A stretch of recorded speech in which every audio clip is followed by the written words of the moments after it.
What's up, guys? I got a couple questions about swing arm bracing after my video yesterday, several messages, so I'm gonna do a little video. I decided to brace the swing arm differently than I've done in the past. Pretty wacky, right? First things first, I added a limiting strap. They're real cheap, and I just welded it there and welded it up there.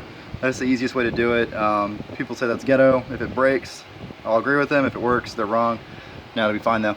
Doesn't take a whole lot to limit this very light bike. So that limiting strap's way overkill. You can see it's tight right there. So it is limiting some down travel without me sitting on it. But that's to protect the U-joint. Now that at max down travel, the ankle is not bad. There's no binding or grinding or scraping. It's good to go. Then I added this big 1 15/16 piece across the back, a little less than 2 inches. Put that nice bend in there with my pipe bender. Oh yes, clears the paddle just barely. See if I can show you. Oh yeah, look at that. So we like to see precision. And then I fish mounted it, welded it all in on that side. And that's probably all you need, right? Because what I did, I weakened the axle by removing this center section to put the paddle. I added that strength back in, essentially with this. Maybe not as strong, but this is a very thick piece of pipe.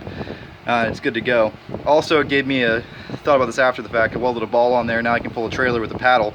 Most people can't do that. And even on a water wheelie, that won't cost me any ground clearance, right? Because it's cocked up at a 45-degree angle. So yeah, that's a good thing to do, and that pretty much stiffens it up. But I did want to add a brace over here because you see how short this is, and there's 4 bolts there, yada yada. This part of the swing arm's kind of thin, and I had it fail last time right here. Ah, the ball's really hot, I just touched it.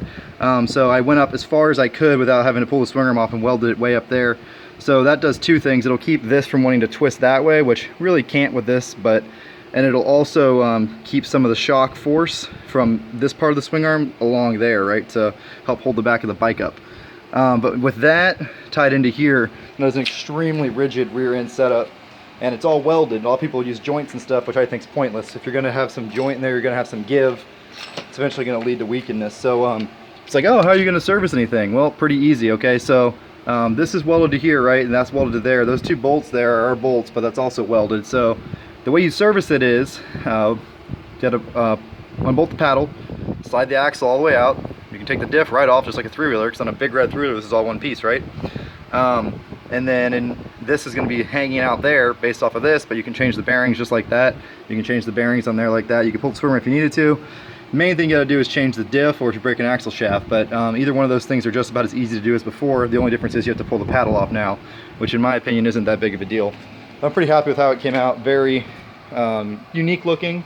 Most of it you'll find with bracing is it's a chance to add some style, because you can kind of do whatever you want. You just got to add a little bit more strength.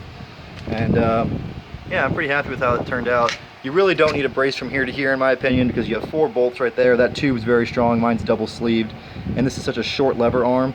And also I've got this tied into there. Because it's at a 45-degree angle, it's going to help with that wheel wanting to pull the tube forward, and it's going to help with hitting jumps and the wheel wanting to push up. So at a 45, you kind of split those forces, and you allow it to help in both cases.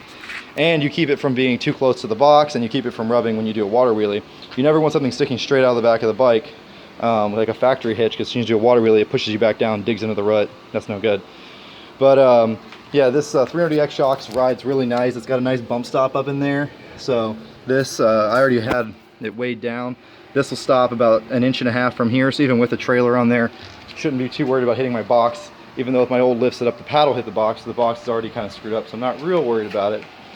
But yeah, it came out pretty nice. This thing's been sitting for a while, waiting for that swing arm that was been lost in the mail, because I moved twice in the past couple months. So I finally got it tracked down, and now I got to go through the carburetor because it's been sitting. But it's almost ready for Marengo. Definitely coming along.